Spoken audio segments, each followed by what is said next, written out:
안녕하세요. 사연 너무 잘 보고 있는 30대 중반 가정주부입니다. 재미있는 사연, 감동 사연, 사이다 같은 사연들이 많아서 평소 즐겨 듣고 있는데요.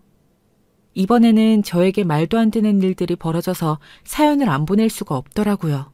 이런 남편과 시누이는 크게 혼나야 한다는 생각에 혹시나 전국에 저와 같은 일을 겪고 속에 화를 참고 사는 분이 계실까 하여 조금이라도 위로와 위안이 되길 바라며 이 사연을 씁니다. 그분들에게 제 사연이 많이 닿을 수 있도록 좋아요와 구독 먼저 부탁드리겠습니다. 그럼 저의 사연을 시작하겠습니다. 남편과는 결혼 정년기쯤, 아니 그것보다는 좀 늦게 소개로 만났습니다. 직장 동료였던 저의 시누이가 소개를 한 장본인이죠. 사실 저는 남편을 만나기 전에 다른 사람을 만나고 있었는데 저를 참 공주처럼 귀하게 소중하게 대해줬었습니다. 그 남자하고 살았다면 지금과 같은 수모는 당하지 않았을 텐데 공주처럼 떠받들며 행복하게 해주려고 노력했을 텐데 저한테 큰 소리 한번 안 내는 사람이었거든요. 아무튼 그런 후회를 하고 있습니다. 왜 그 남자랑 헤어졌냐고요? 저희 집보다 가난했기 때문이었습니다. 저는 어릴 적부터 아버지를 일찍 여의고 어머니께서 저희 사남매를 홀로 키우시느라 유복하게 자라지는 못했습니다. 공부를 전교 1등할 정도로 잘했지만 등록금이 없어서 결국 대학도 가지 못했거든요. 그래서 가난이 끔찍하게도 싫었습니다. 저는 공장에 취직해서 가게를 위해 보탬이 되려고 열심히 일했습니다. 그래서 동생 2명도 무사히 학교를 마칠 수 있게 되었죠. 그래서 더더욱 저보다는 가난하지 않은 사람과 결혼하고 싶었습니다.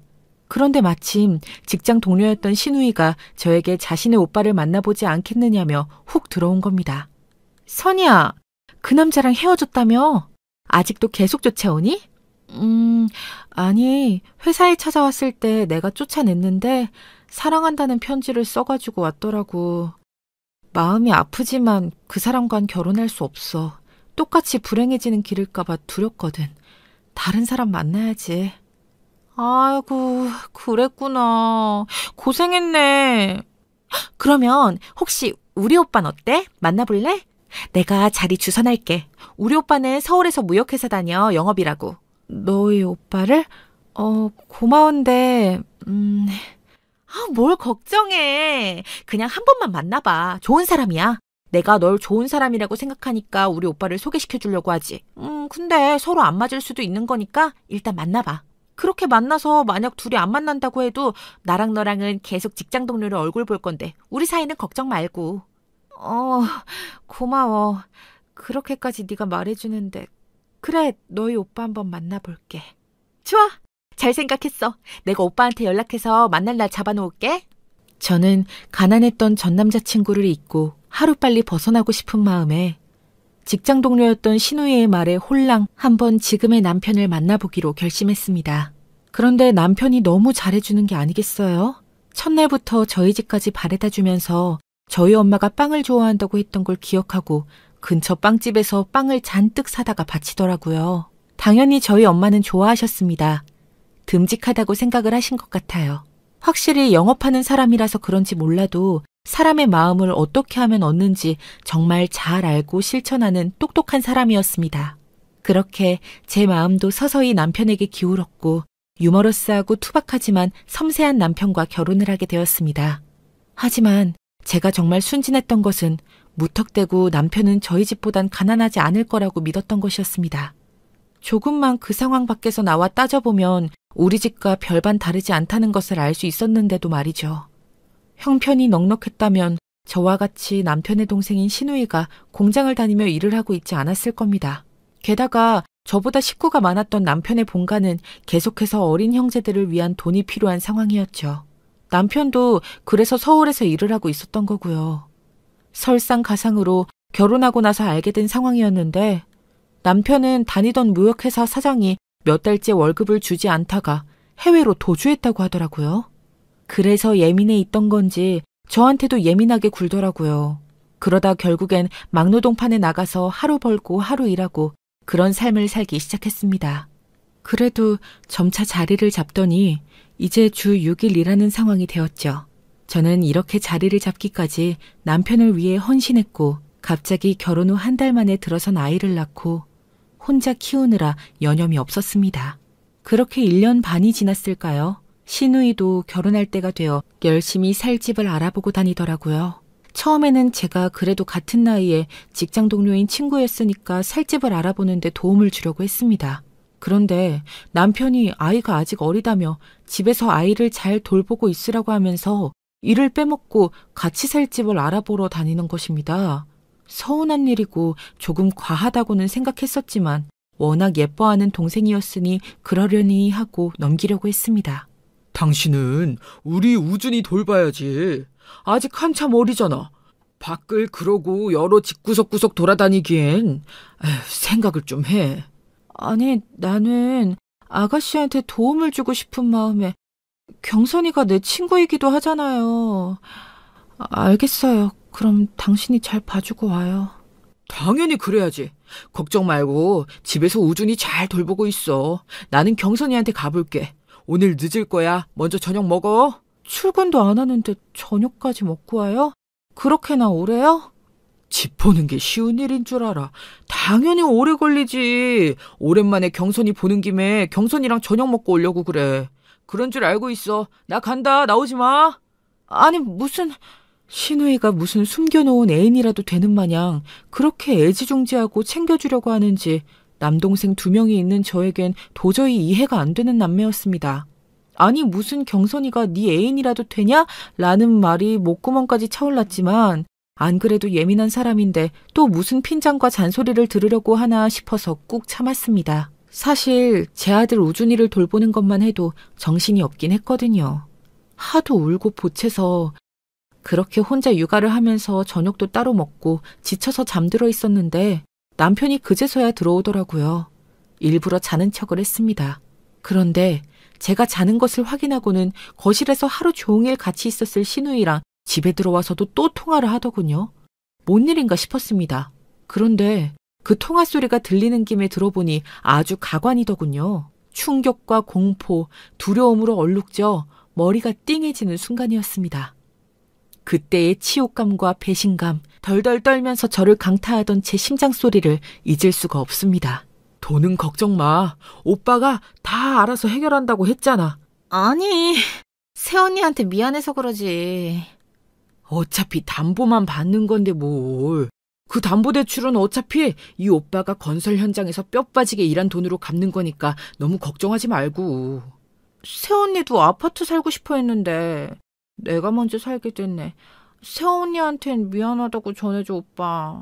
너희 새언니 몰라. 그러니까 걱정 안 해도 돼. 괜히 알면 무슨 소리를 할 줄 알고, 안 그래? 이런 건 모르게 하는 게 낫지. 너는 네 결혼만 신경 써. 혹시나 결혼할 놈이 말 안 듣거나 이상하면 언제든 이 오빠한테 이야기해야 한다. 알겠지? 아, 참. 당연하지. 나한텐 우리 오빠밖에 없는 거 잘 알면서 또 그러네. 당연히 바로 연락하지. 아직도 오빠가 내 번호 1번이야, 알아? 그리고 내 사랑은 정말 오빠뿐이라고. 당연하지. 나도 사랑해. 내가 사랑하는 건 너뿐이야. 내 폰번호 1번도 너야. 아, 집까지 데려다 주니까 좀 안심이 되네. 경선이 너는 예뻐서 늦은 시간에 돌아다니면 안 돼. 큰일 나. 늘 오빠가 데려다 주고 싶지만 이젠 거리가 있으니 그럴 수도 없고 미안하다. 오빠도? 못 말려 정말. 내가 벌써 그렇게 보고 싶어? 오, 그럼. 당연히 우리 경선이가 제일 보고 싶지. 늘 항상. 그 마음은 변함없어. 결혼하기 싫어지면 언제든 얘기해. 그럴게. 오빠가 있어서 언제나 너무 든든하다. 나는 오빠밖에 없어, 정말이야. 나 버리지 마, 알겠지? 우리는 평생 같이 가기로 한 사이잖아. 피보다 진한. 그럼 우리가 피는 안 섞였어도 그 누구보다 끈끈한 사이잖아. 언제든 무슨 일 있거나 힘든 일 생기면 연락하고 언제든 이 오빠가 달려갈게. 고마워, 오빠. 또 연락할게. 오빠도 잘 들어가. 이미 집이야. 잘 자. 통화를 끊고 콧노래를 부르면서 샤워하러 화장실에 들어가는 남편을 보며 저는 뒤돌아 숨죽여 치를 떨면서 소리 없이 흐르는 눈물을 닦아내야 했습니다. 평소에 의심을 안 한 건 아니지만 워낙 끈끈한 남매들이 있다고 얼핏 들었던 것을 남편네에도 똑같이 적용하려고 하고 그냥 넘어간 것이 화근이었던 걸까요? 제 시누이와 남편이 글쎄 피가 섞이지 않은 남이었다니. 그래서 그렇게 둘이 서로를 바라보는 눈빛이 끈적했던 것일까요? 그것도 혼란스러운데 통화 내용에서 들은 담보대출. 설마 저희 집일까요? 저는 이대로는 도저히 안 되겠다 싶어서 샤워를 마치고 나온 남편과 단판을 지어야겠다고 생각하고 식탁에 앉았습니다. 신나게 샤워를 하고 나온 남편은 식탁에 우두커니 앉아있는 저를 보고 깜짝 놀라더군요. 뭐야? 벌써 깬 거야? 언제 깼어? 사람이 말이야, 인기척도 없이. 깜짝 놀랐네. 우준인, 몇 시에 잠들었어? 그건 알 거 없고 좀 앉지? 당신한테 할 말이 아주 많아져서 말이야. 나 지금 너무 떨리고 두려운데 당신 입에서 어떤 말이 나올지 말이야. 그런데 피한다고 이게 피해지는 게 아니라서 정면 돌파하는 거야. 그러니까 솔직하게 말해줬으면 좋겠어. 갑자기 뭐야, 뜬금없이. 무게를 잡고 그래, 사람 놀래게. 설마 아까 자다가 내 통화 소리 들은 거야? 엿들은 거야? 그래? 다 들었어. 우리가 결혼한 지 벌써 1년 6개월이고 우준이 태어난 지 이제 7개월 됐어. 그동안 나한테 숨긴 거 있으면 지금 다 말해. 얼른. 어디서부터 어떻게 들었는데? 처음부터 끝까지 다 들었으니까 하나도 발뺌하지 말고 그냥 지금까지 나한테 말 안 한 거 다 말해. 우리 우준이한테 미안하지도 않니? 나한텐 안 미안하고? 아니, 그게 하나부터 내 동생 내가 챙겨야지. 그게 그렇게 잘못이야? 잘못이냐고. 그래, 여동생은 경선이 하나지. 나도 알아. 그런데 당신이랑 경선이 친남매가 아니더라? 이건 도대체 뭔데? 그건 또 어떻게 알았어? 통화 들었다고 했지. 하필이면. 그게 지금 중요해? 그래, 하나뿐인 내 동생 내가 챙긴다는데 당신이 무슨 참견이야, 참견은. 우리 집을 담보로 했다며. 이 집이 어떤 집인데. 당신 벌써 잊었니? 결혼하려니까 돈이 없어서 내가 모아온 돈으로 겨우겨우 마련한 집이 이 집이었어. 아파트 살고 싶었는데 내가 모아둔 돈만으론 택도 없어서 이 2층 주택에서 사는 거잖아. 그래놓고 뭐? 우리 집을 담보로 하는데 무슨 참견이냐고? 네가 사람이니? 그게 아내한테 할 소리냐? 정말 어이가 없다. 거참, 되게 빡빡하게 구네. 그래도 내가 지금까지 생활비 벌어다 준 게 얼만데. 경선인 피는 안 섞였어도 내 친동생이나 다름없어. 그러니까 당연히 해줄 수 있는 거 아니겠어? 이런 걸로 째째하게 굴 거야? 당신 그렇게 속이 없는 사람이었어? 뭐? 친동생이 아닌 게 사실이었어? 이게 대체 어떻게 된 건데? 그리고 내가 째째하고 속이 없다고 말할 자격이나 있어, 당신이? 그동안 막노동하기 전까지 돈 없어서 나한테 생활비 안 가져다 줬을 때 나 내 비상금으로 겨우 생활했어. 우리 우준이 생각하면서 꾹 참았다고. 그런데 우리 집을 담보로 대출해서 아가씨 결혼해서 살 아파트를 준다니. 우리 집 재혼 가정이야. 원래는 나랑 내 위로 형 누나들 있고 내가 막내. 그러다가 아버지가 재혼하시면서 지금 새어머니랑 함께 가족이 된 게 경선이랑 경호야. 난 막내로 살다가 동생들이 생겨서 좋았고 잘해주면서 애지중지하게 된 거야. 그게 다야. 그리고 상황이 안 되면 그까지 담보대출 좀 받을 수 있지. 사람이 대체 왜 그래? 그 비밀을 이제야 말한다고? 그리고 우리 집 담보로 대출을 하는데 나한테 상의도 없이. 이런 당신을 뭘 믿고 앞으로 평생을 함께하겠어. 그 소중하다는 아가씨랑 평생 오순도순 살아. 우린 끝내자. 이혼해. 뭐? 이혼? 당신 그게 진심이야? 우리 우준이는 어쩌고? 이렇게 감정적으로 했다가는 후회할 텐데. 감정적이라고? 그래, 설령 그렇다고 해도 내가 앞으로 너 같은 인간을 남편으로 두고 있는 것보다는 훨씬 나은 삶을 살 거니까 후회 같은 건 안 해. 당장 꺼져. 내 집에서 나가. 벙쪄 있는 남편을 내쫓고 저는 제 아들 우준이를 안고 한참 동안 엉엉 울었습니다. 지금까지 쌓아왔던 모든 노력과 시간들이 한순간에 잿더미로 변하는 순간이었으니까요. 하지만 그렇다고 이 썩은 잿더미를 안고 갈 수는 없는 노릇이지요. 저는 앞으로 어떻게 살아가야 할지 너무나 막막했습니다. 하지만 확실하게 알겠는 건 이런 거짓말로 얼룩진 남편과 큰 일에 저와 한마디 상의도 없는 남편과는 평생 사는 것이 평생 불행한 일이라는 거였습니다. 그래서 이혼을 선언할 수 있었죠. 지금 생각해도 참 잘한 일이라고 생각했습니다. 남편과 시누이의 관계가 어쩐지 친남매에서는 나올 수 없는 애틋한 뭔가가 있다고 생각했는데 그게 친남매가 아니라 이미 다 자란 상태에서 만나서 남매가 된 사이라니요. 둘이 정말 서로를 위해주는 게 순수한 남매로서가 아닌 연인을 걱정하는 정도라는 것을 애써 외면했던 지난날의 제가 너무 바보 같고 한심하게 느껴졌습니다. 저는 앞으로 어떻게 살아가야 하는 걸까요? 아들 우준이도 너무 어리고 저는 아들을 키우기 위해 일을 나갈 수도 없는 상황이었습니다. 게다가 남편이 지금 저 상태로 양육비가 제대로 줄 수 있을지 다분히 의심되는 상황이었죠. 어쩌면 번 돈을 그동안 시누이에게 용돈처럼 주고 있었을지도 모른다는 생각이 들더라고요. 주 6일을 일하는데 생각보다 저에게 가져다주는 돈이 많이 적었거든요. 찜찜했던 것들의 퍼즐들이 맞춰지는 순간 저는 무심하게 그냥 넘어갔던 좋은 게 좋은 거라며 외면했었던 제가 너무 미워지고 초라해지더라고요. 이러면 안 되는 걸 알면서도 말이죠. 이대로는 제가 죽을 것 같아서 안 되겠더라고요. 그래서 저 같은 피해자를 막기 위해서 그리고 지금까지 저를 가지고 논 두 사람, 남편과 시누이에게 복수하기 위해서 시댁에 찾아가기로 결심했습니다. 시댁에 가니 시어머니와 시아버지가 시누이와 함께 계시더라고요. 이때를 놓칠 수 없어 다짜고짜 들어가서 시아버지와 시어머니께 드릴 말씀이 있다고 했습니다. 시누이가 쫓아오려고 하자 제가 낯짝도 두껍지 어디 한번 들어오려면 들어와봐. 어제 남편이랑 통화하는 거 다 듣고 왔으니까 하고 방문을 닫았습니다. 시누이는 그 자리에 박힌 모처럼 오도 가도 못하고 벙쪄서 서 있더라고요. 그러다가 남편에게 전화를 거는 것 같더라고요. 정말 눈물나는 눈물겨운 남매입니다. 더러운 남매죠. 남매의 탈을 쓴 이 세상에 있어서는 안 되는 관계니까요. 저는 정신을 다시 가다듬고 시어머니와 시아버지에게 어제 있었던 일을 다 폭로했습니다. 저 남편이랑 이혼할 겁니다. 저희 우준이를 키워야 되는데 우준이 때문에 일을 할 수가 없어서요.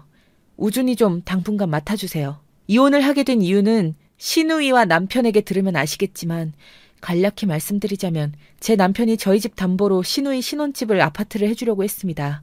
저한테 한마디 상의도 없이요. 아니, 그게 무슨 소리니? 갑자기 이혼이라니.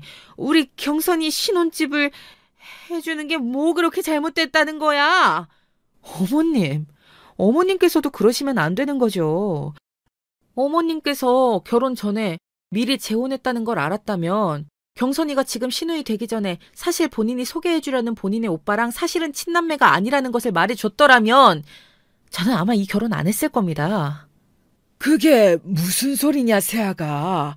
뭔가 오해가 있는 것 같은데 내가 이 사람이랑 재혼하면서 경선이와 경호가 내 딸아들이 된 건 법적으로 아무 문제도 없고 우리 애들이랑도 잘 지내왔단다. 어떤 문제라도 있는 거니? 네, 아버님. 말씀 잘해주셨습니다. 아주 큰 문제가 있죠. 그 둘은 남매 사이를 가장한 연인 사이니까요. 뭐? 아니 무슨 뚫린 입이라고 그런 막말을 함부로 짓거려도 되는 줄 알아? 어떻게 시어머니 시아버지 앞에서 못하는 소리가 없니? 걔네는 성인이 돼서 남매가 되긴 했어도 둘도 없는 남매 사이로 잘 지내왔어. 근데 무슨 말도 안 되는 소리를 하는 거니? 둘이 사귀기라도 했다는 거니 뭐니? 끔찍한 소리 말아라. 네, 어머님. 저도 끔찍합니다. 이게 저의 현실이라니요. 그렇게 안 믿고 싶고 안 믿기시겠지만 모두 사실입니다. 저희 남편과 시누이는 정상적인 남매 관계가 아니라고요. 둘이 보고 싶다고 하고 심지어 사랑한다고 하는 것도 들었다고요. 정말 치가 떨리고 살이 떨려서 한순간도 그 끔찍한 인간을 남편이라고 부를 수 없어요. 시누이는 무슨, 이건 완전 사기꾼이잖아요. 제가 그렇게 만만했나요? 말 좀 해보세요. 나와 이경선 다 알아버렸구나. 미안하다는 말은 못하겠다. 넌 우리 오빠의 아이까지 가졌잖아. 난 그럴 수 없어서 오빠랑 이렇게만 지내고 있는데 너를 소개해주는 게 아니었어. 지금 그게 나한테 할 소리야? 애초에 나한테 왜 너희 오빠를 소개한 거야? 나한테 앙심 품고 일부러 그런 거야? 맞아? 내가 너한테 뭘 그렇게 잘못했는데? 뭘 잘못했어? 대체 그저 네가 순진해 보였을 뿐 착해 빠졌고 딱 그뿐이었어. 우리 오빠 옆에 꼭두각시로 세우기 딱 좋잖아? 그런데 바보같이 네가 잘 걸려들더라. 뭐? 정말 끝까지 바닥을 보여주는구나.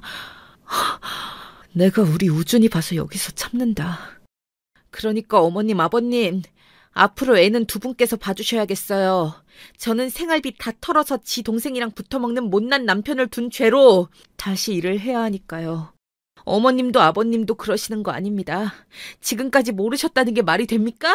가족 사기단으로 고소해도 모자른데 저희 우준이 앞이라서 참는 거예요.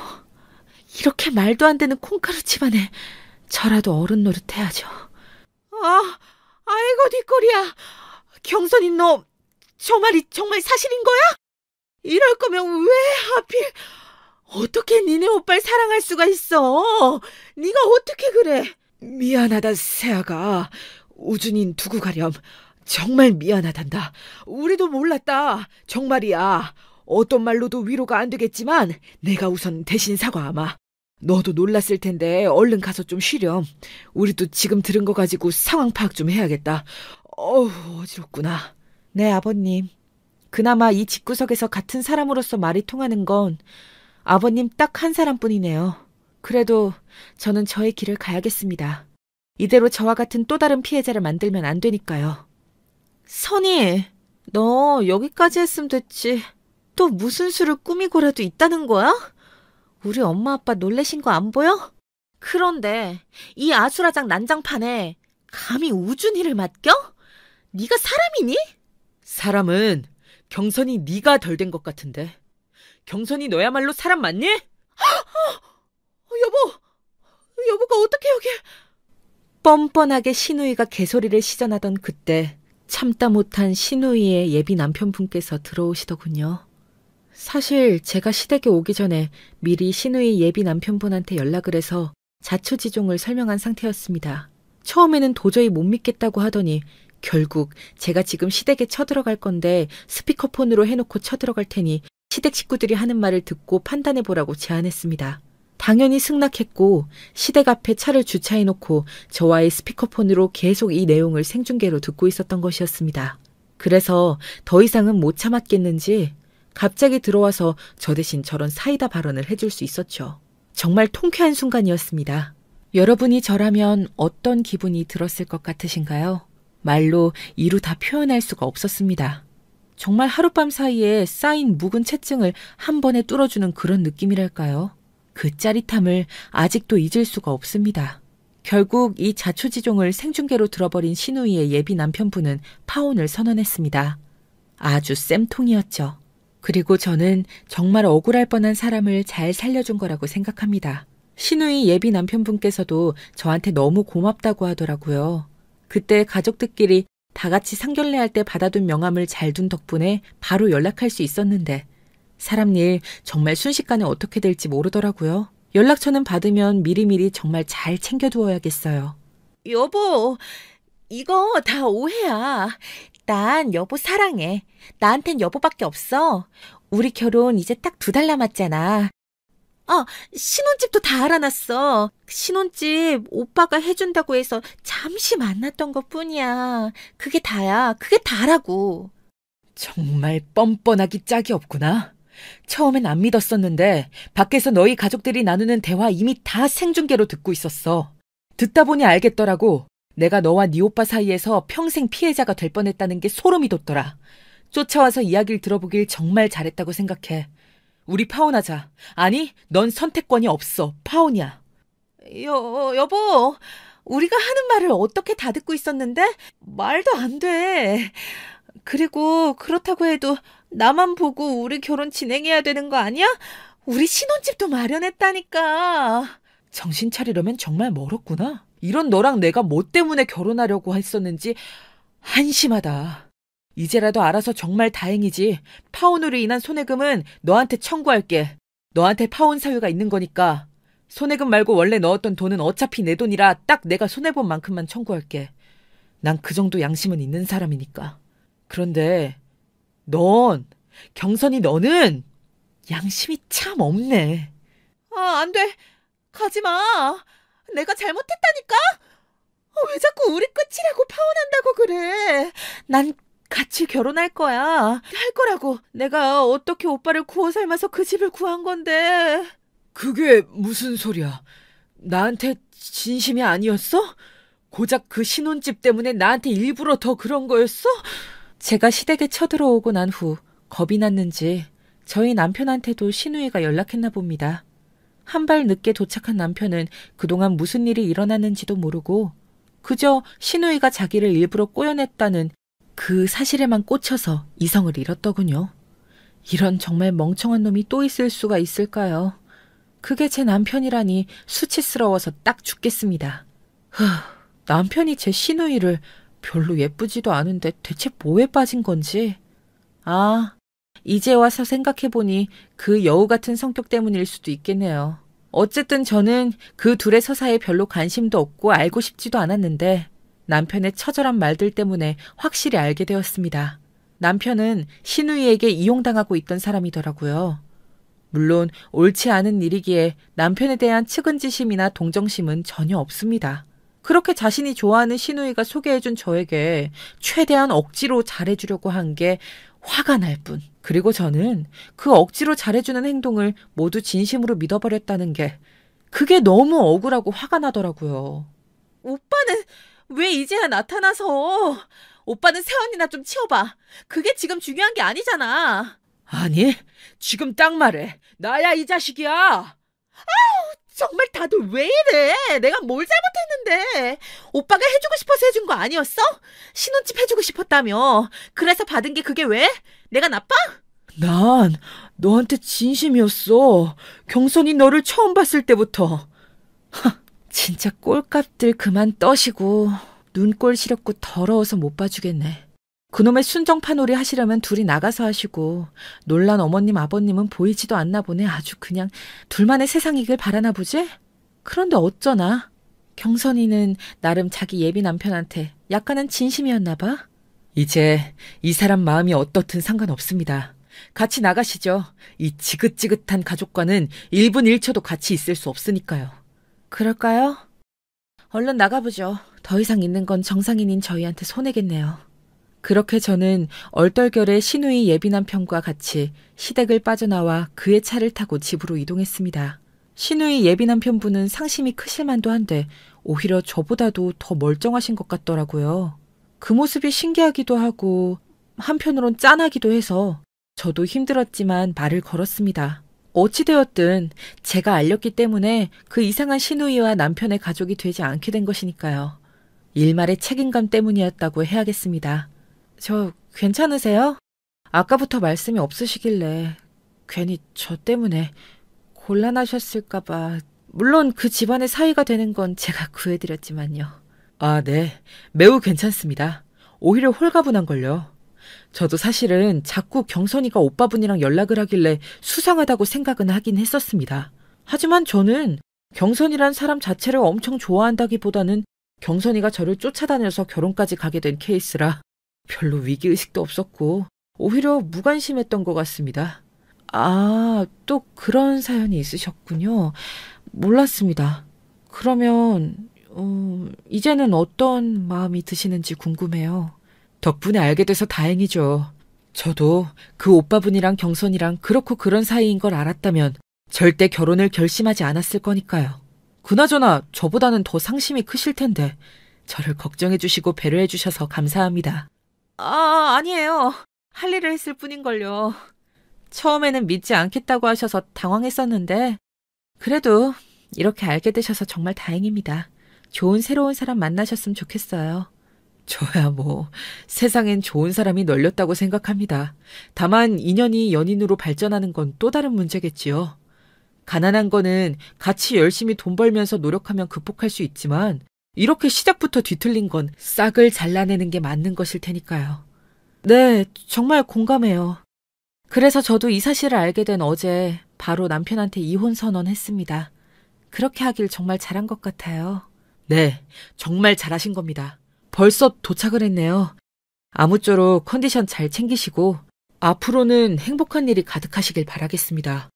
저에게 먼저 이렇게 손 내밀어 주셔서 감사드려요. 제가 도울 일이 있다면 언제든 연락 부탁드리겠습니다. 아이고, 태워주신 것만으로도 너무 감사한걸요. 그리고 오늘 해주신 말씀에 용기를 얻었습니다. 제가 제대로 된 선택을 했다는 게 다시 실감이 났어요. 덕분이에요. 감사해요. 안녕히 가세요. 신우의 예비 남편분이 해주신 말이 자꾸 제 귓가에 맴돌더라고요.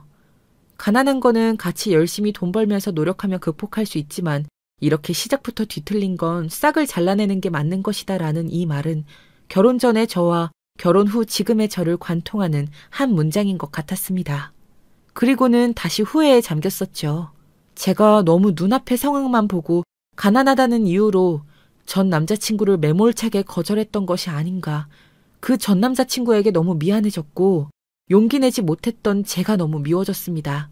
저를 공주처럼 떠받들어주고 뭐든 제가 최고라고 말해주던 말과 행동이 일치하는 그런 따뜻했던 전 남자친구가 너무 그리워졌습니다.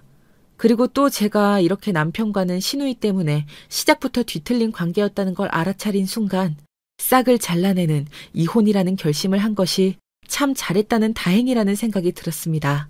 저희 우준이는 아빠 없이 살아가겠지만 그래도 이런 집안에서 무엇을 배우겠습니까?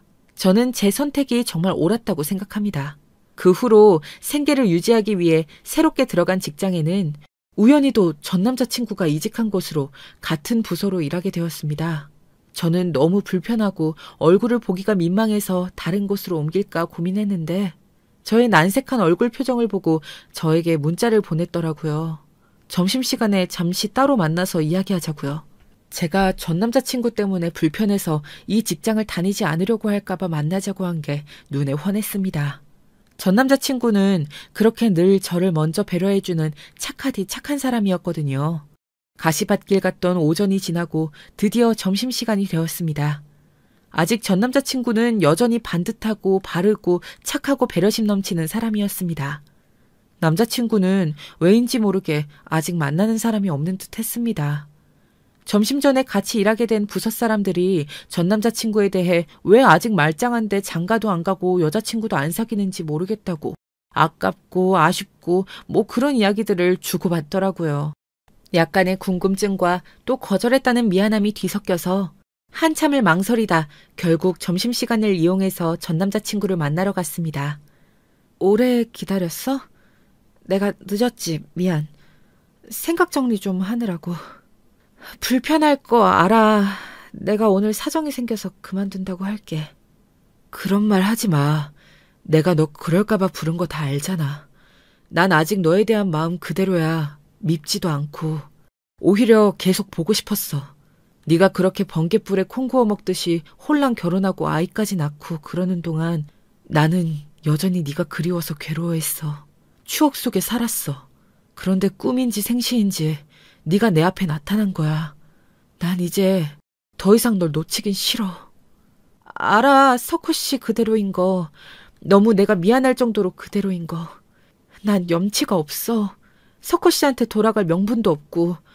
난 지금 나랑 내 아들 우준이 키우는 것만 해도 머리가 아파. 석호 씨한테 피해가 가지 않게 할게.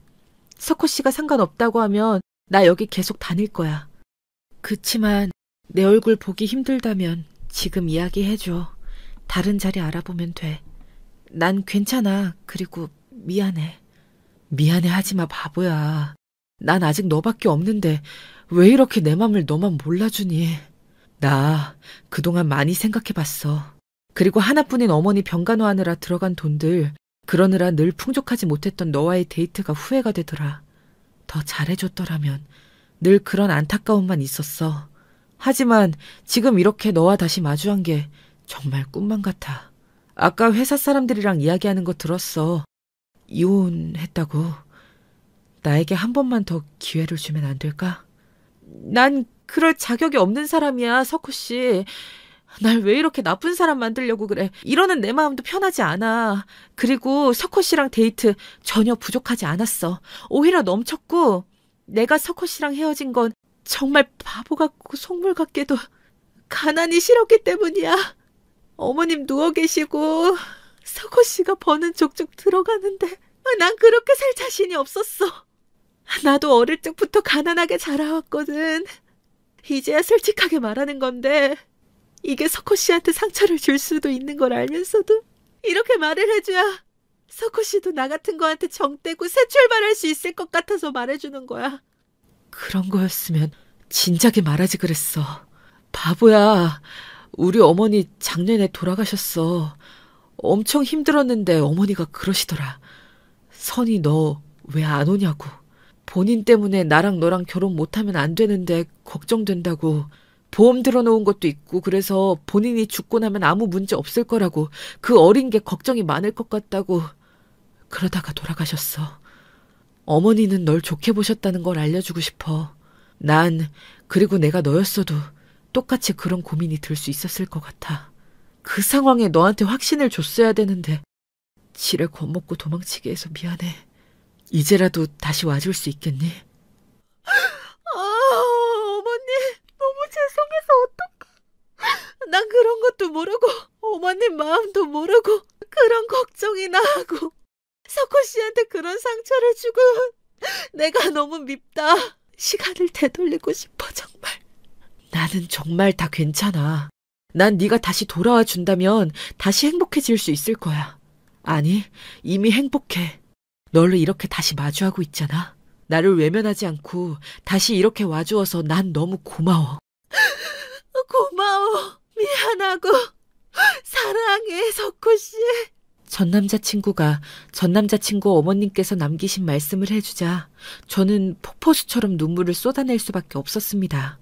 저의 마음을 꿰뚫어보고 있으셨는지 그걸 걱정하셨다는 게 걱정시켜드렸던 게 죄송하고 또 그 현실적인 이유 때문에 결국 제가 전 남자친구와 헤어질 결심을 했었다는 게 너무 죄송해서 고개를 떨구고 계속해서 흐르는 눈물을 멈출 수가 없었습니다. 그리고 이렇게 바로 저에게 손을 내밀어준 1년 반이 넘는 세월 동안 한순간도 변하지 않았던 전 남자친구에게 너무 미안하고 고맙고 그렇더라고요. 그래서 저는 전 남자친구에게 그동안 안 변해줘서 너무 고맙다며 꼭 끌어안고 사랑한다고 처음 먼저 말해주었습니다.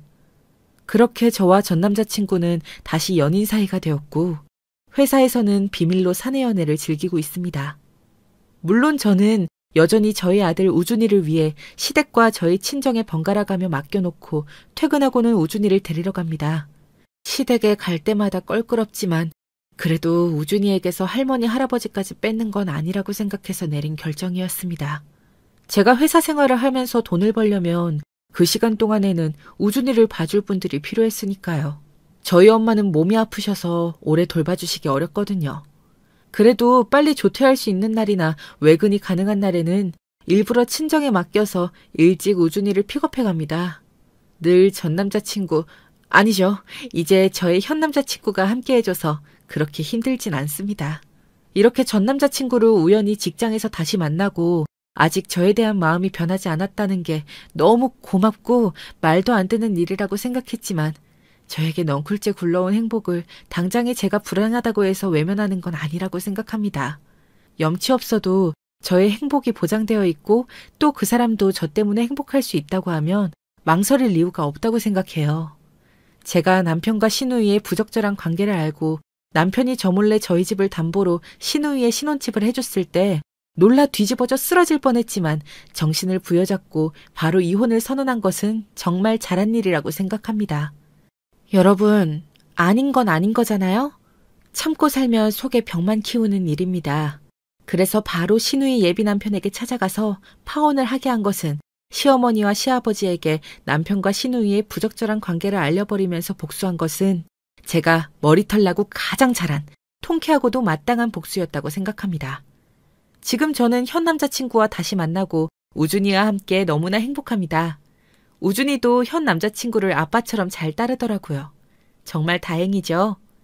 이제 전 남편이 된 그 사람은 신우이가 자기를 가짜로 좋아하는 척하고 이용했다는 것에 상심했는지 무슨 상사병 걸린 사람처럼 알아 누워서 자기 친아들인 우준이를 보고 싶어 하거나 안부를 묻지도 않습니다. 정말 짜증나지만 화병이 나지만 오히려 다행이라고 생각했습니다. 이런 인간이 오히려 나중에 우리 우준이에게 지분이 있는 듯 나타날 그런 가능성을 원천 차단해야겠다는 그런 생각뿐입니다. 여러분, 저는 제가 겪게 된 일이 물론 달가운 건 아니었지만 처음부터 잘못된 것은 제가 노력으로 바꿀 수 없는 것은 이렇게 맘 놓고 포기하고 깔끔하게 싹을 잘라버리는 것이 맞는 선택이더라고요. 혹시나 저와 같은 또는 저와 비슷한 고민으로 소가리를 하셨던 분이 계시다면 저의 사연이 그분에게 큰 위로와 사이다 같은 감정을 느끼실 수 있는 계기가 되면 참 좋겠습니다. 지금은 현 남자친구와 결혼을 준비 중입니다. 두 번째 하는 결혼인데 왜 이렇게 설레고 좋은지 모르겠습니다. 제가 걱정했던 가난은 어머님께서 돌아가시면서 남겨두신 보험금 등으로 걱정할 수준이 전혀 아니게 되었습니다. 현 남자친구와의 타이밍이 어쩌면 이렇게 맞아떨어지게 되었는지 제가 지금 생각해도 정말 신기합니다. 그리고 현 남자친구의 어머님께서 저를 그렇게 좋게 봐주셨다는 게 아직까지도 마음이 아려옵니다. 받은 사랑만큼 더욱 사람들에게 도움이 되는 사랑을 베풀고 사는 현 남자친구에게도 받은 사랑을 더 많이 돌려주는 그런 현명한 아내가 되려고 합니다. 여러분께서 만약 저라면 이렇게 지금의 저를 있게 해준 고마운 현 남자친구에게 선물을 한다면 어떤 걸 하는 게 좋을 것 같으세요?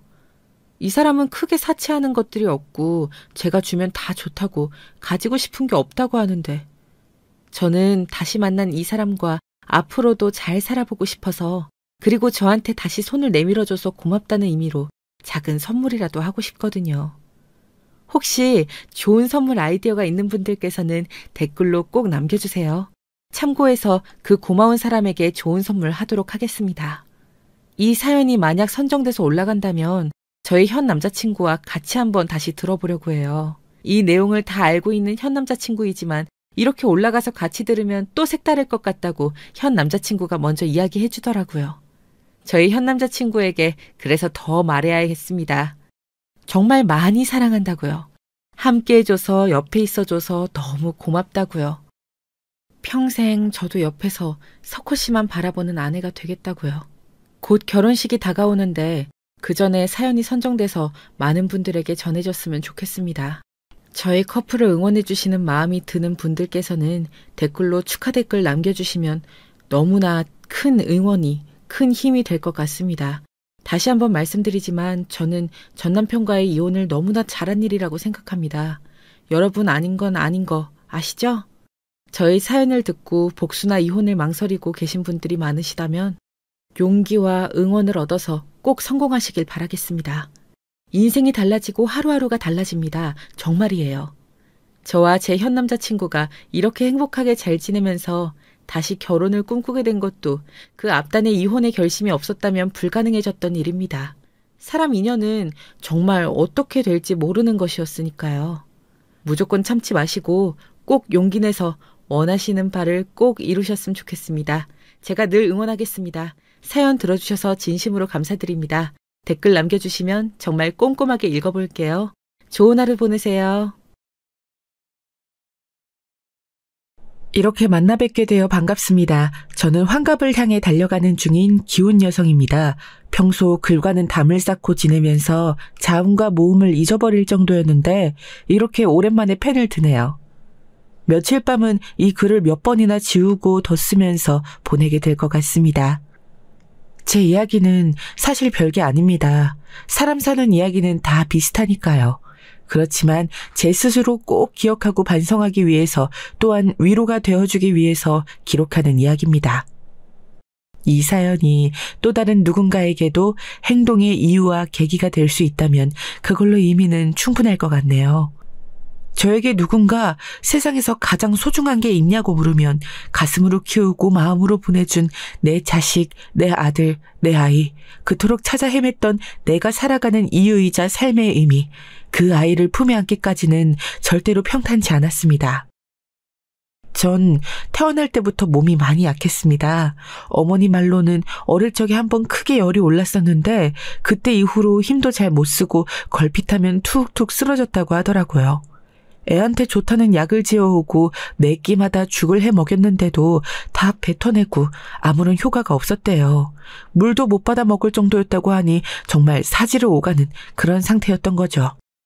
주변 어른들은 그런 저를 보며 5살을 못 넘기고 죽겠구나라고 임모와 얘기했고요. 농사꾼 부모님은 원체 집이 가난하다 보니 병원에 갈 엄두도 못 냈다고 하더라고요. 그러다 보니 죽게 되면 그건 어쩔 수 없는 팔자라고 생각할 셈이었다네요. 그렇게 일주일이 지나고 열흘이 지났을 즈음 갑자기 조그마한 애가 어떻게든 살려는 것처럼 악착같이 밥을 받아먹고 어떻게든 몸을 일으키려고 아등바등했다는 거예요. 그 모습을 보면서 얘는 살 애구나, 살아남을 애구나 싶었다는군요. 부모님의 예상대로 저는 또래보다 작고 뒤처지지만 그래도 힘겹게 살아남았습니다. 스스로 몸이 약한 걸 알기에 식사 시간엔 어떻게든 남들보다 한 입이라도 더 먹으려고 했고 뭐 하나라도 더 배우고 더 입으려고 악을 썼대요. 하지만 가난한 형편은 제 욕심을 따라주질 못했고 어릴 적에 저는 내내 깡마르고 까만 여자애로 남아있게 됐어요. 배움에 대한 열망도 컸지만 학교도 다닐 수 없는 형편이었죠. 3월부터 11월까지 농사일은 끊임이 없었기 때문에 제 고사리 손이라도 도와야 할 판이었거든요. 매일 새벽 5시부터 저녁 7시까지 고추밭에 물 주는 일과 옥수수 따는 일, 가지밭일 등등 해도 해도 끝이 없던 농사일이 아직도 생각이 납니다. 아침과 점심엔 대충 물에 밥을 말아 짠지와 함께 후루룩 마시듯 먹고 저녁엔 종일 일하느라 고단한 엄마의 마지막 일과인 소박한 밥상 앞에 모여 식사를 하던 기억들. 요즘도 참 먹고 살기 힘든 시대라고 하지만 그때 돌이켜 생각하면 어떻게 버텼나 싶어요. 삶의 낙이라고는 없던 때였는데 뭐가 우릴 그렇게 살아가게 만들었을까요? 우리 부모님이 생각한 삶의 이유는 무엇이었을까요? 제가 막 어른이 됐을 무렵 부모님의 마음이 가장 궁금했어요. 살아계시다면 여쭤보고 싶은데 그럴 수 없으니 아쉬운 마음이었죠. 제가 20살 성인이 됐을 무렵 아빠가 사고로 세상을 떠나셨어요. 그 일로 상심이 크셨던 엄마는 아빠가 돌아가신 후에 정확히 6개월 뒤에 돌아가셨습니다.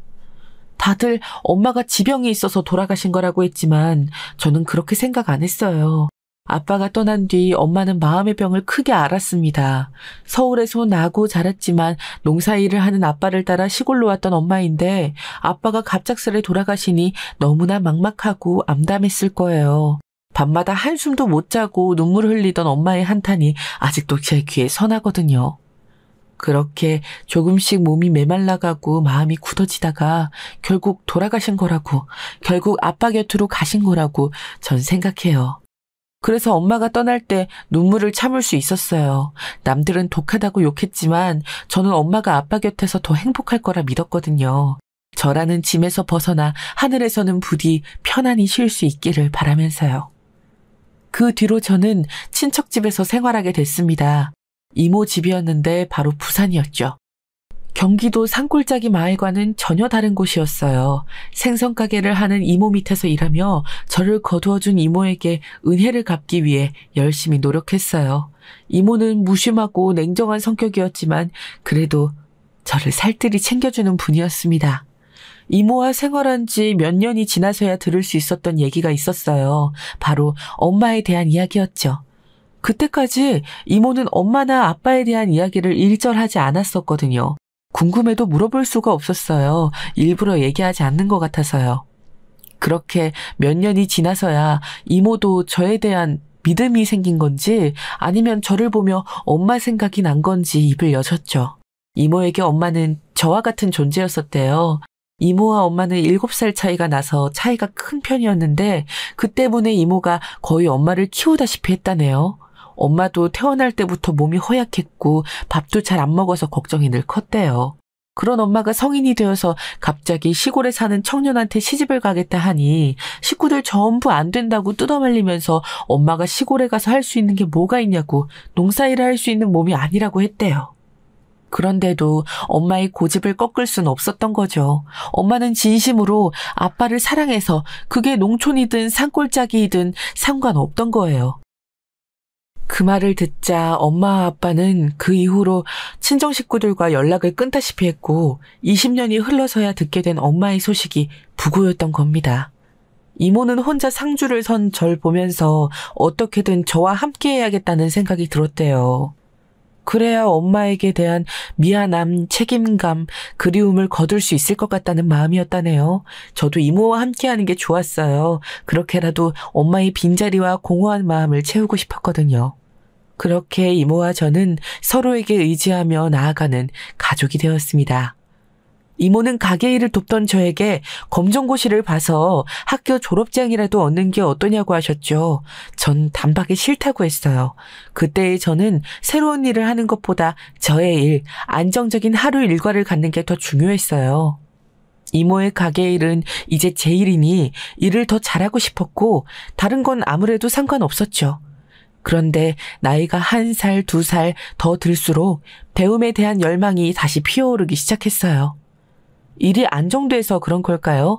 그동안 못 해봤던 일을 지금이라도 하고 싶다는 생각이 조금씩 들기 시작했습니다. 그래서 졸업장을 따는 것 대신 책을 읽고 영어를 공부하고 문학을 공부했어요. 살면서 꼭 필요한 것들은 아니지만 삶에 조금 더 의미를 줄 수 있는 것들을 찾아서 배우기로 한 거죠. 책을 읽다 보니 10평 남짓한 가게보다 더 큰 세상이 있다는 걸 알았고 외국어를 공부하니 더 다양한 우리말을 덩달아 알 수 있게 됐고 문학을 공부하니 세상이 참 재미있는 게 많다는 깨달음이 있었어요. 삶의 의미를 아직은 찾을 수 없지만 이렇게 나아가다 보면 찾을 수 있을지도 모른다는 생각이 들었습니다. 그렇게 가게에서도 짬을 내서 틈틈이 공부를 하는데 어떤 손님이 저에게 책 한 권을 내밀었습니다. 몽실 언니라는 책이었죠. 자기가 가장 좋아하는 책이고 재밌게 읽은 책인데 저에게 한번 읽어보라고 하더군요. 왜 저에게 이 책을 주느냐고 물으니 우리 가게에 들릴 때마다 제가 책을 읽고 있어서 재밌다고 생각했대요. 바쁜 삶 속에서도 책을 놓지 않고 있는 게 굉장히 낭만적으로 보였다면서요. 처음에 저는 저를 놀리는 말 같아서 기분이 상했습니다. 생선 파는 사람은 책을 읽으면 안 되는 건가? 그래서 책 읽는 걸 놀리는 건가? 나는 더 큰 세상을 알기 위해 공부하는 건데 뭐가 그리 낭만적이라는 거지? 라고 생각했죠. 나중에 들어보니 정말 별 생각 없이 준 거였지만요. 그날 기분은 상했지만 책은 챙겨갔어요. 책은 잘못한 게 없으니까요. 길지 않은 조그만 책이었는데 자기 전에 무심코 펼쳐 읽어보다가 밤새 읽었던 기억이 나요. 시간이 너무 지나버려서 잘 기억이 나진 않지만 주인공의 삶이 너무나 기구해서 그럼에도 살아가는 그 의지가 대단하면서도 애석하게 느껴져서 보는 내내 울었습니다. 그렇게 눈이 퉁퉁 불어서 가게를 나가니 어제와 같은 시간에 그 손님이 찾아왔더라고요. 제 눈을 보면서 하하 웃더니 책을 읽은 것 같아 다행이라고 하더군요. 고맙다고 말하면서 고등어 한 손을 선물로 건넸어요. 눈물 때문에 책이 더러워져서 돌려주지는 못할 것 같다고요. 그러자 괜찮다면서 너털 웃음을 보이던 그 사람. 그 만남이 시작이 되어 우리는 부부의 연까지 맺게 되었죠. 언젠가 결혼을 하게 될지도 모른다는 생각은 해봤지만 그게 제가 일하던 가게에서 시작될지는 몰랐어요. 그 사람은 근처에서 조그만 책방을 하는 사람이었죠. 서울에서 일하다가 직장이 영 안 맞아 일을 때려치고 부산으로 내려온 거더라고요. 순전히 바다가 좋다는 이유 하나만으로요. 매일 바다를 보면서 책을 읽고 그 책을 다른 이들에게 추천하고 또 그들이 추천하는 책을 읽는 게 삶의 가장 큰 즐거움이자 행복이라 하더군요. 그래서 제 모습이 더 신기하게 느껴졌대요. 책방도 도서관도 찹집도 아닌 생선가게에서 책을 읽고 있으니까요. 비린내 가득한 곳에서 삶의 지혜를 찾는 게 남편 눈에는 희한하게 보였겠죠. 남편과 연애하는 건 참 재밌었습니다. 존재 이유, 인생의 목표, 후회되는 일처럼 생겨가는 거리가 먼 진지한 이야기를 할 사람이 그동안은 주위에 없었거든요. 그런데 남편과는 그런 이야기들이 가능했어요. 제가 갖고 있던 속 깊은 고민을 전부 다 들어주고 자신의 생각을 솔직하게 말할 수 있는 사람이었습니다. 그런 모습에 결혼을 결정했던 것 같아요. 이런 얘기를 하다 보면 평생 함께해도 재밌겠다 싶어서요. 내 삶에 생선을 파는 일 말고 먹고 사는 일 말고 더 재미있는 일이 있을지도 모르겠다고요. 그리고 실제로도 제 예상이 맞았어요. 남편과 함께하는 결혼 생활은 너무 행복했지요. 비록 가난하고 조금은 궁핍한 삶이었지만 그래도 괜찮았습니다. 우리 사이에 필요한 건 좋은 집이나 삐까번쩍한 차가 아닌 대화뿐이라는 걸 알았으니까요. 제가 행복해하는 모습을 보며 이모도 겉으로 내색은 안 하셨지만 많이 좋아하셨던 것 같아요. 남편한테 대하는 태도가 남달랐거든요. 그리고 나직이 고맙다고 말씀하셨습니다. 저와 함께 해줘서 고맙다고요. 그 말 한마디를 듣는데 왜 그렇게 눈물이 나는 건지 이모는 또 한 번 엄마를 생각하고 있구나라는 걸 알 수 있었어요. 그 마음을 헤아리니까 제가 더 열심히 잘 살아야겠다는 생각이 들더라고요. 그 뒤로도 저는 일주일에 한 번은 꼭 이모 집을 찾아가서 함께 잤어요. 이젠 정말 나의 엄마라고 생각하면서요. 이모와 함께하던 가게를 나온 이후 저는 남편을 따라서 다른 지역으로 거처로 옮겼어요. 이모 집으로부터 멀지는 않은 곳에 조금 더 바닷가에 가까이 위치한 곳이었죠. 그곳에서 남편의 책방을 새로 열었어요. 기존에 있던 곳은 아무래도 상권이 발달한 곳이라 책을 찾는 사람이 많지 않았기에 이번엔 아예 사람들이 많이 사는 주거지 쪽으로 옮긴 거였죠. 저도 그에 따라 일터로 옮겼어요. 제 가게를 차릴 여력은 없었기에 시장에 들어가서 장사를 시작했습니다. 시장은 가게에서 일하는 것보다 조금 더 어렵고 힘들었어요. 아무래도 비슷한 가게들이 많고 그만큼 사람들에게 호객행위도 필요했거든요. 주변 상인들과 어울리는 것도 낯설고 힘들었고요. 그렇지만 저도 하루빨리 그곳에 녹아들기 위해 열심히 일했죠. 식당에 들어간 지 3년 후 저는 임신을 하게 되었어요. 사실 결혼하자마자 아이를 갖고 싶었는데 쉽게 생기지 않더라고요. 혹시나 제가 불임은 아닐까 정말 많이 불안해했죠. 남편도 저도 아이를 좋아하고 꼭 가정을 꾸리고 싶은데 그러지 못할까 봐요. 아이가 생기지 않는 3년 동안 소가리를 많이 했었는데 그렇게 기다리던 아이가 들어서자 정말 너무나 행복했습니다. 남편도 뛸 듯이 좋아했죠. 너무 귀한 아이라서 몸조리에 힘을 많이 썼는데 그럼에도 일은 그만둘 수 없었어요. 남편의 책방 사정이 좋지 않았고 당시 가게를 접으면 금전적으로 크게 손해였거든요. 그래서 점점 부풀어 오르는 배를 잡고서 시장을 향했었죠. 그 모습을 보며 남편은 낮에 책방에서 일하고 밤에는 운전일까지 하면서 돈을 모았습니다. 우리 둘 다 정말이지 부단히 애를 쓴 것이죠. 그렇게 매일을 보내다가 저는 출산을 하게 됐고 잠시 동안 이모에게 가게를 맡겼습니다. 아이는 다행히도 건강히 태어나 주었고 우리의 큰 기쁨이 되어 주었어요. 아이를 처음 본 순간 그 순간이 아직도 눈에 선해요.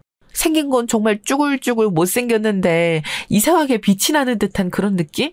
생애 마지막 눈을 감을 때까지 이 모습은 정말 못 잊을 것 같다는 느낌이 들었습니다. 아이가 태어난 지 2주가 흘렀을 즈음부터 저는 애를 얻고 시장으로 다시 출근했어요. 더 이상 가게를 맡길 수도 없는 일이었고 하루라도 더 일해서 아이의 기저귀 값을 벌여야겠다는 일념뿐이었죠. 사실 첫째를 낳고서 둘째까지 갖고 싶었거든요. 제가 형제가 없어서 많이 외롭게 크기도 했고 가족이 한 명이라도 더 있으면 그만큼 더 행복할 것 같아서요. 그런데 아무리 노력해도 생기지 않더라고요.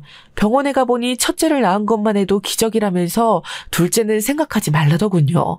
둘째는 아쉽지만 그래도 첫째 자체가 기적이라 하니 그거에 만족하며 살기로 했죠. 하나 낳아서 잘 기르자는 말을 잘 실현해보자는 마음으로요. 시장에서 자란 아이는 시장 내 스타가 되었습니다. 주변 상인분들이 다행히 너무나 예뻐해 주셨고 어린 아이를 데리고서 시장에 나서는 저를 딸처럼 챙겨주셔서 가능했던 일이었죠.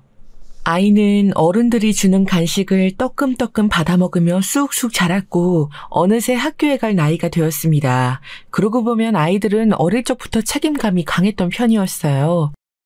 자신에게 주어진 일과 상황에 대해서 어떻게든 최선을 다하려고 하고 책임을 지려고 했죠. 그거에 대한 미안함도 있긴 했어요. 어찌 보면 저 때문에 시장에서 크다 보니 현실의 치열함을 너무 일찍 마주했던 게 아닐까 싶어서요. 저는 열심히 일했지만 아마 아이의 눈으로는 처절하게 느껴지지 않았을까요? 쪽잠 한 번 자지 않고 고래고래 소리를 질러가며 생선을 파는 엄마의 모습이요. 그러다 보니 더 열심히 공부하고 제 말을 잘 들으려고 노력하고 뭐 하나 쉽게 사달라는 말을 한 적 없었던 것 같네요. 그 모습이 왜 이렇게 짠하고 안쓰러운지 때로는 그냥 보통의 학생들처럼 떼를 쓰고 투정을 부려도 좋을 텐데 말이에요. 그런 아들이 어렸을 때 습관처럼 저에게 해주던 말이 있어요. 엄마, 난 결혼해서 꼭 행복한 가정을 이룰 거야. 엄마 아빠처럼 서로 아껴주고 사랑해주는 부부가 돼서 금쪽 같은 애들 나 잘 기를 거야. 그럼 그 옆에 엄마 아빠가 손주를 보며 웃고 있겠지? 그때까지 조금만 기다려줘요. 우리 대가족이 돼서 행복하게 살자. 그때는 그냥 웃으면서 가정을 꾸리는 게 너 혼자 힘으로만 되겠니? 라고 말했지만요. 사실 정말 행복했어요. 아이가 생각하는 행복의 우선 가치가 저와 비슷한 것 같아서요. 저도 행복한 가정을 꾸리는 게 가장 먼저였거든요.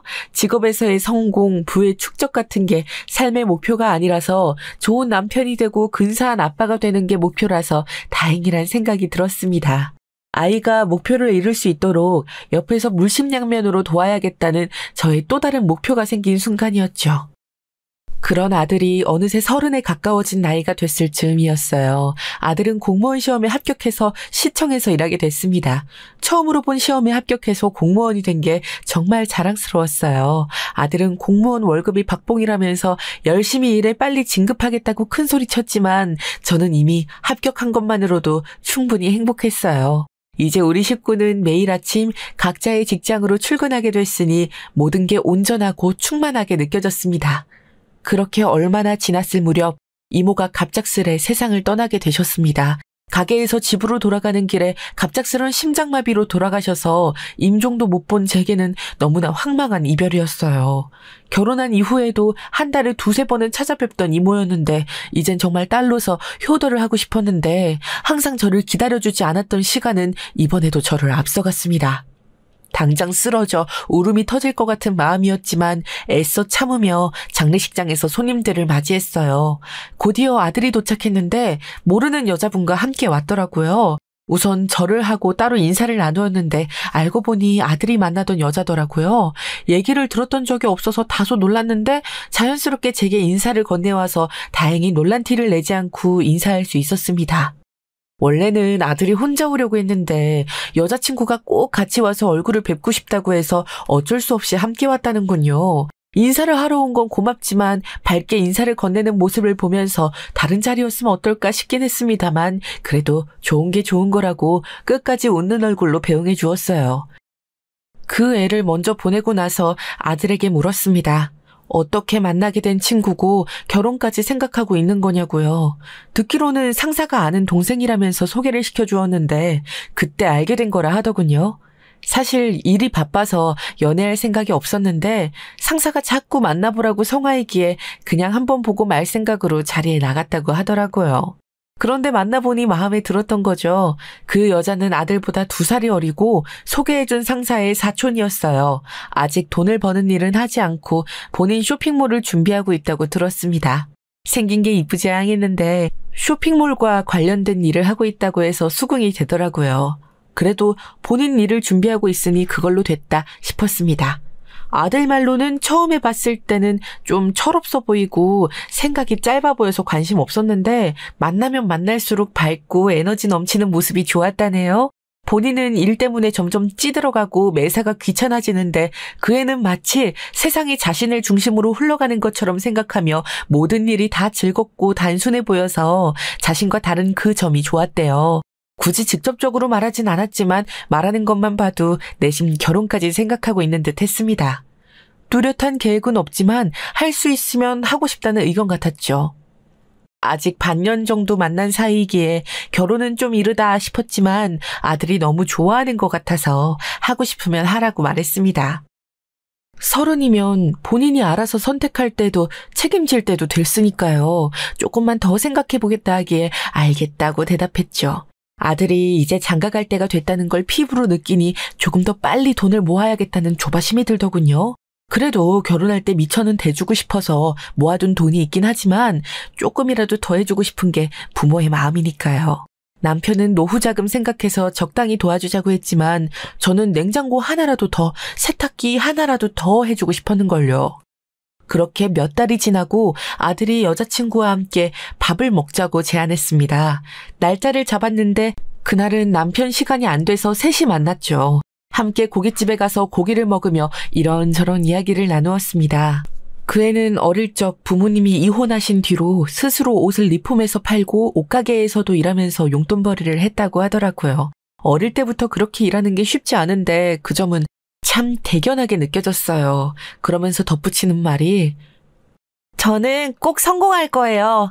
유명해져서 돈 많이 버는 게 목표예요. 지금은 상황이 여의찮아서 좀 그렇지만 시기적으로 확신할 수는 없지만 언젠가는 제가 해낼 거란 믿음이 있어요. 그래서 결혼하고 싶은 거예요.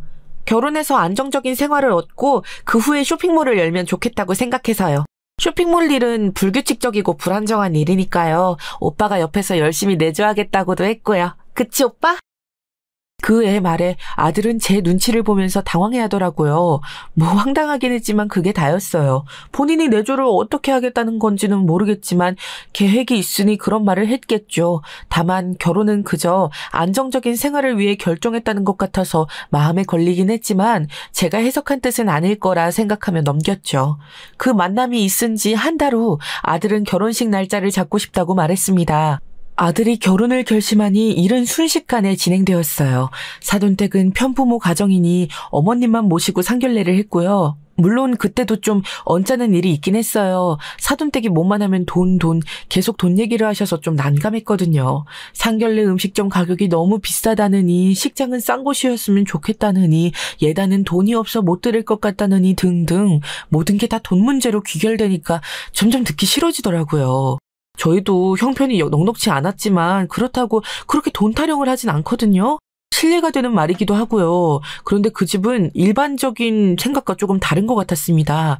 결국 예단과 예물은 전부 없는 걸로 하고서 깔끔하게 결혼식만 준비하기로 했어요. 아들이 모아둔 돈과 저희가 보태는 돈을 합쳐 전셋집을 얻고요. 며느리 될 아가는 모아둔 게 없어서 그냥 몸만 오기로 했죠.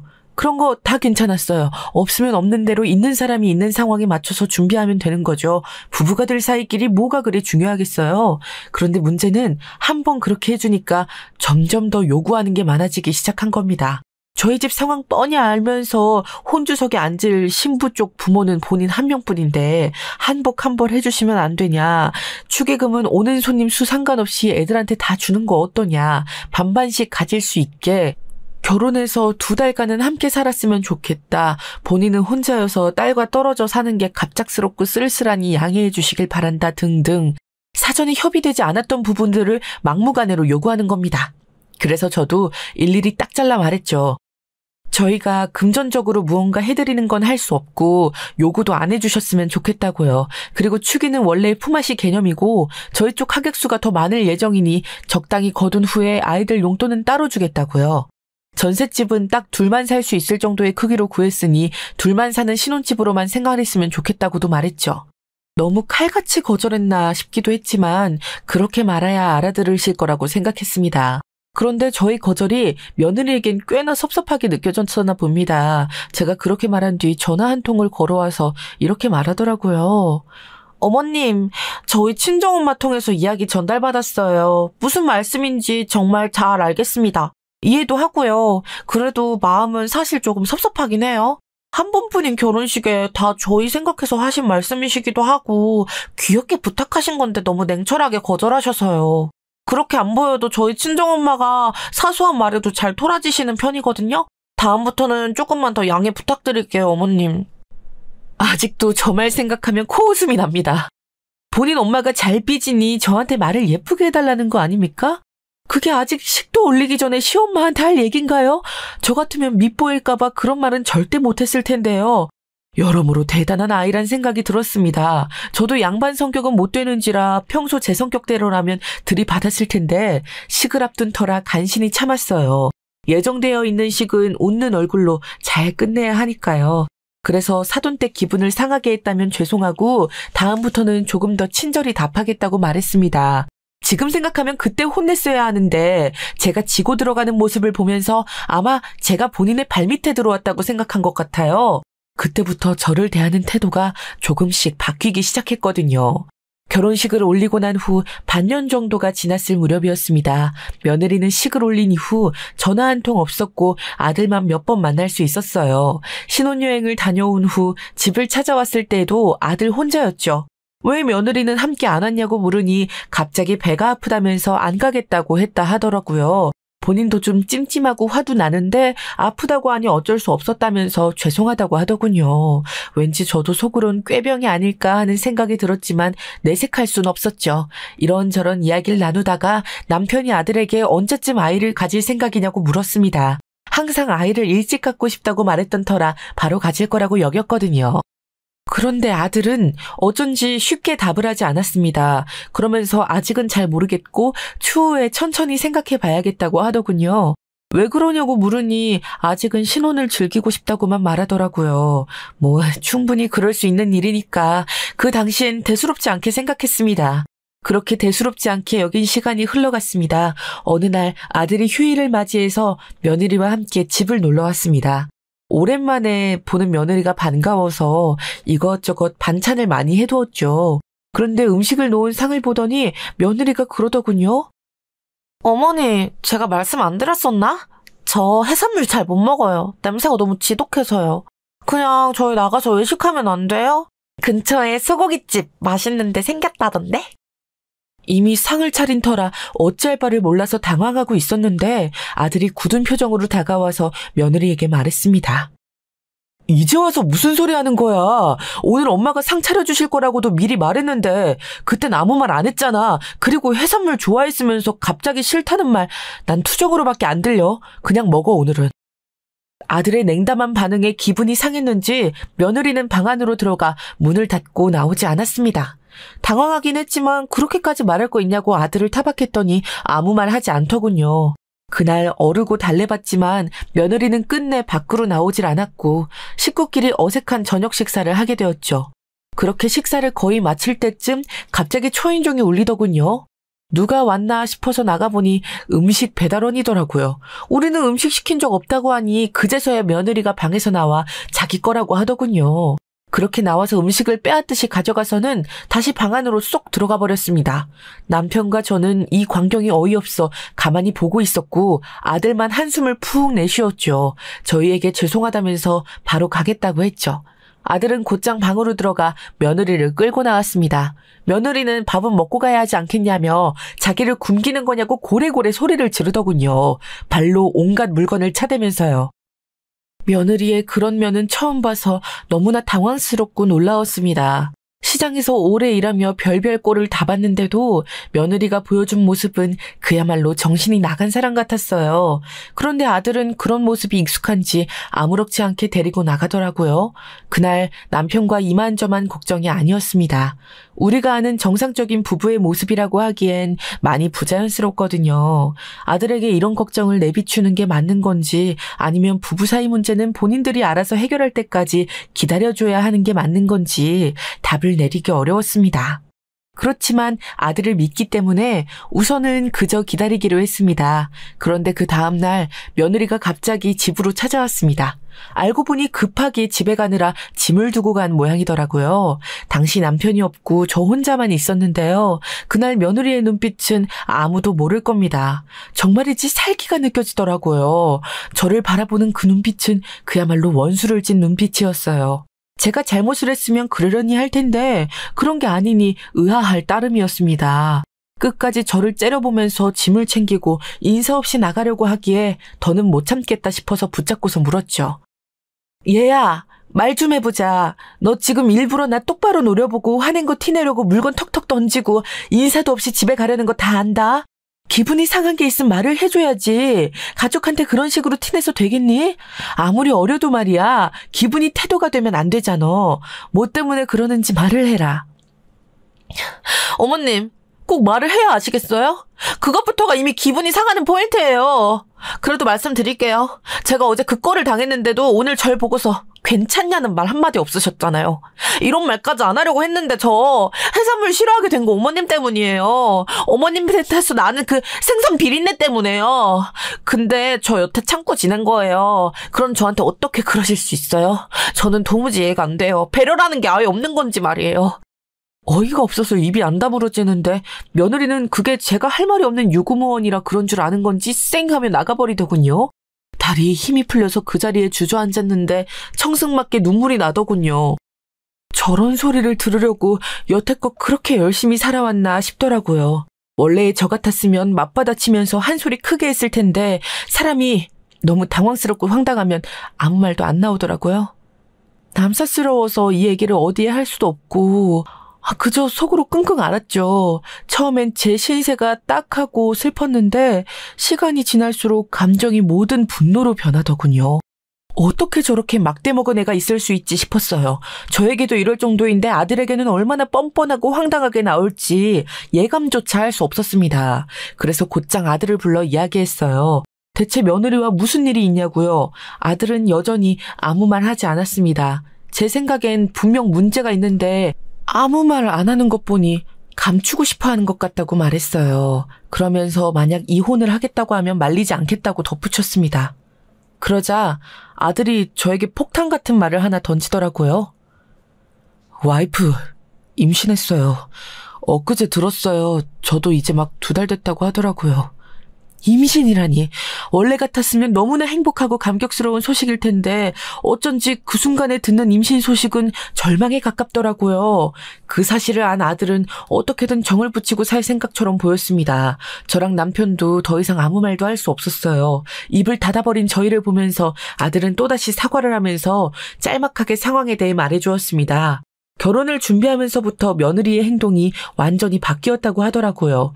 전에는 그저 밝고 명랑한 사람이라고 생각했는데 갑자기 짜증과 화가 많아졌다고 하더군요.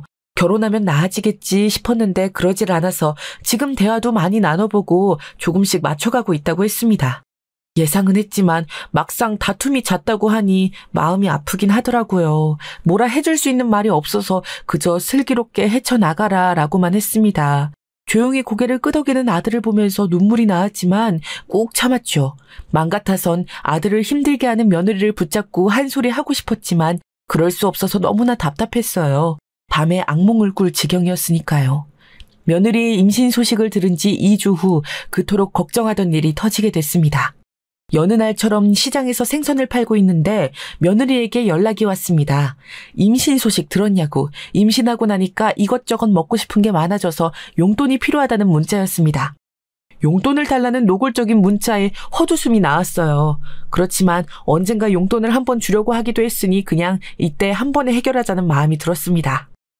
저는 인터넷 뱅킹 같은 거 잘 모르고 일이 바쁘니 직접 와서 받아가라고 했죠. 집도 가까웠으니까요. 그러자 상황이 급한 건지 금방 알겠다고 답하더라고요. 며느리가 오기 전까지 그간 벌어둔 현금을 바리바리 준비해서 봉투 안에 넣어두었습니다. 혹시나 냄새가 날까 싶어서 방향제도 뿌려두고요. 그렇게 며느리를 기다리는데 4시간 정도 흘러 밤이 됐을 즈음 슬그머니 모습을 보이더라고요. 이미 많은 상인들이 문을 닫고 있던 때였어요. 기다리다 못한 저도 짐을 정리하고 있었죠. 왜 이리 늦었냐고 물으니 일부러 저녁 때 맞춰서 왔다고 하더군요. 사람들 많을 때 가면 제게 피해가 갈 것 같았다면서요. 속내는 그게 아닌 것 같았지만 더 이상 길게 며느리와 대화를 나누고 싶진 않았습니다. 돈이 걸려 있어서 그런지 갑자기 사근사근 말하는 모습이 불쾌하게 느껴졌거든요. 저는 준비해뒀던 봉투를 며느리에게 건네며 고생했다고 임신해서 고맙다고 말했습니다. 그러자 며느리가 찡그리며 코를 막더니 주머니에서 부스럭거리는 뭔가를 꺼내더군요. 비닐 장갑이었습니다. 보아하니 집에서 챙겨온 거였죠. 그렇게 주섬주섬 비닐 장갑을 끼면서 저를 보며 이렇게 말하더군요. 죄송해요, 어머니. 아무리 참으려고 해도 냄새가 너무 역해서 도저히 못 참을 것 같더라고요. 그래도 이번에 임신했으니 봐주실 거죠? 다음부터는 인터넷 뱅킹 배우셔서 이렇게 오가는 일 없었으면 좋겠어요. 생선 비린내가 태교에 안 좋을 것 같아서요. 부탁드려요, 어머님. 순간 저는 정신이 나가버렸습니다.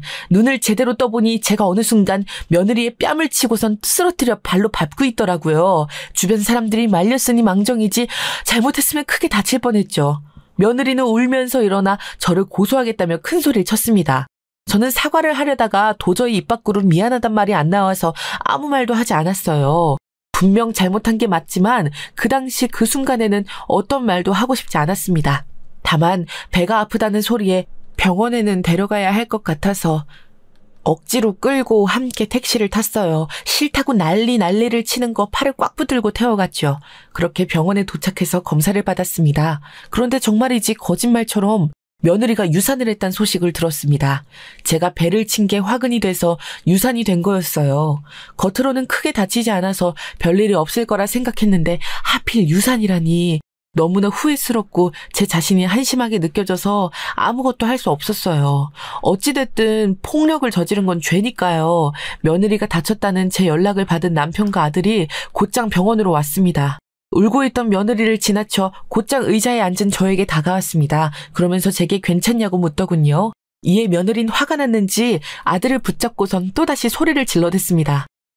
지금 다친 사람은 나인데 저 아줌마한테 괜찮냐고 묻는 거야? 네 자식이 지금 저 사람 때문에 유산됐다는데 화도 안 나냐고. 네가 사람이야? 법적으로 다 같이 고소해서 콩밥 한번 먹여줄까?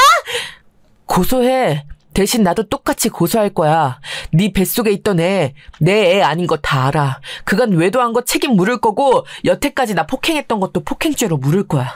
증거는 항상 이렇게 갖고 있으니까 어려운 일 아니라는 거 너도 알겠지.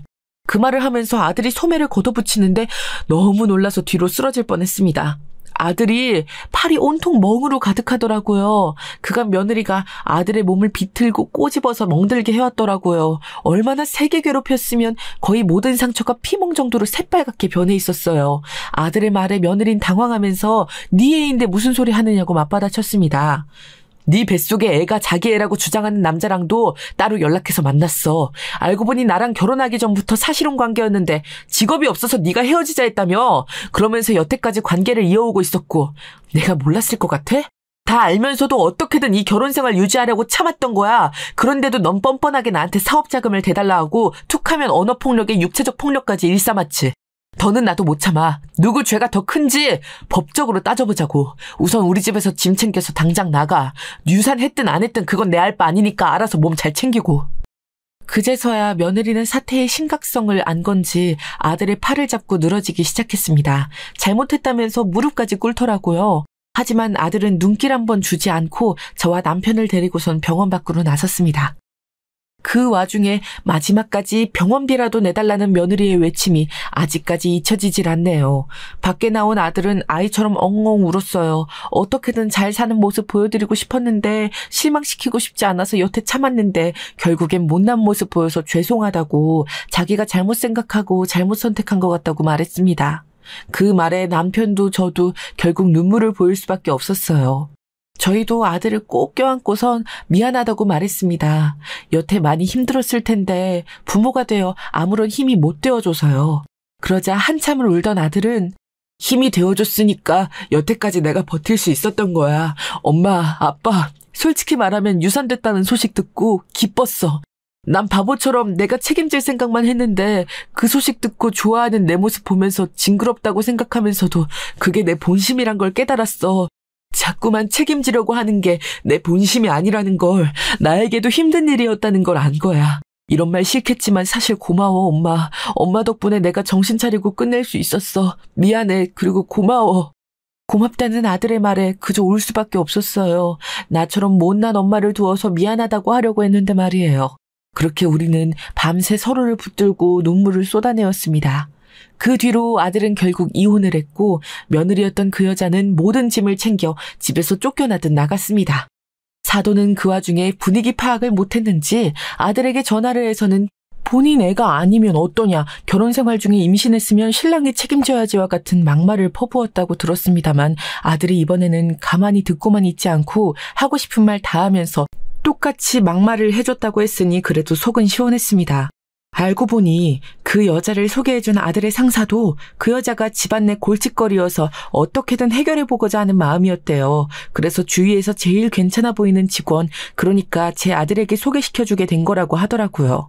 그렇지만 아들이 안 좋게 이혼한 것에 대해 소문이 쫙 나서 그 여자를 소개해준 상사도 욕을 많이 먹고 있다고 하더라고요. 아들에게 말도 못 걸 정도로요. 그 정도면 그래도 각자의 죗값은 치렀다 싶었습니다. 그 여자가 어떻게 지내는지 구체적으로 들은 바는 없지만 그쪽 엄마와 함께 이사를 갔다는 소식은 들었어요. 동네에도 소문이 났다고 하니 아마 얼굴 들고 지내긴 힘들었을 테죠. 어떤 마음인지 직접적으로 듣거나 알지는 못하지만 그래도 분명 후회하고 있을 거라 생각해요. 아들의 책임감과 연민을 잘 알기에 절대 이혼할 일 없을 거라 생각하며 벌인 일들이니까요. 이혼 후에 자신의 잘못을 조금이라도 돌아봤을 거라 믿습니다. 그 여자가 쏙 빠진 우리의 삶은 전처럼 다시 평화로워졌어요. 저와 남편, 아들은 여전히 같은 곳으로 출근하고 열심히 일하고 후련한 마음으로 퇴근을 하죠. 결혼 전과 상황은 비슷해도 지금 마음가짐은 많이 달라져 있긴 해요. 서로에게 조금 더 솔직하고 서로의 아픔을 충분히 나누고 또 함께 해결해 나가자는 약속이 생긴 거죠. 가족이 이렇게 든든하고 끈끈한 존재라는 걸 다시 한번 깨달았습니다. 지금도 저는 가끔씩 아들의 팔다리에 생긴 멍자국에 약을 발라주고 마사지를 해줍니다. 상처가 아직도 다 아물지 않았거든요. 단지 제가 바라는 게 있다면 그 상처가 전부 아물 때쯤에는 아들의 마음속에 생긴 상처도 나았으면 하는 바람이에요. 마음속에 생긴 상처는 쉽게 나을 수 없겠지만 그래도 하루 빨리 딱딱한 흉터가 되어서 지난 일을 아무렇지 않게 보고 떠올릴 수 있을 정도가 되길 바랍니다. 그럼 우리 모두 편안히 웃을 수 있는 날이 되겠죠. 서두르진 않으려고요. 늘 그래왔듯 우리 가족만의 속도로 천천히 나아가려고 합니다. 그걸 제 삶의 의미와 목표로 두고서 살아보려고요. 분명 지난 시간은 순탄치 않았지만 이렇게 나의 존재, 이유, 살아가는 이유를 찾았으니 그걸로 충분히 값진 경험이었다고 생각하면서요. 어쩌면 제가 그토록 찾아 헤매던 삶의 의미는 그 대상을 찾는 게 아니라 제 안에서 값진 일들이나 순간이란 걸 깨달은 것처럼 말이죠. 여러분도 존재 이유, 삶의 의미, 살게 하는 힘을 너무 깊고 어렵게 생각하지 마세요. 어쩌면 답은 여러분의 안에 있을 테니까요. 그럼 제 사연은 여기까지였습니다. 읽어주셔서 감사하고 들어주셔서 감사해요.